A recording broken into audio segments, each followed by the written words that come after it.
शाहरुख खान भारत में सबसे लोकप्रिय कलाकारों में से एक हैं और किंग खान के बड़े पैमाने पर उनके चाहने वाले हैं।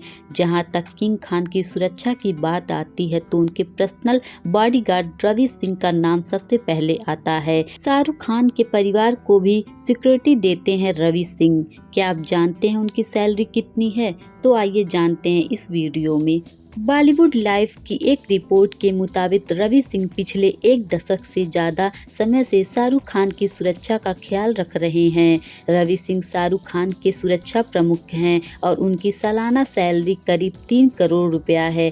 किसी भी स्टार के लिए उनके बॉडीगार्ड भी अहम भूमिका निभाते हैं। वो लोगों के बीच जाते हैं तो प्रशंसकों की दीवानगी के बीच उनकी भूमिका अहम हो जाती है। साल 2014 में रणवीर सिंह पर एक लड़की ने उन्हें धक्का देने का आरोप लगाया था।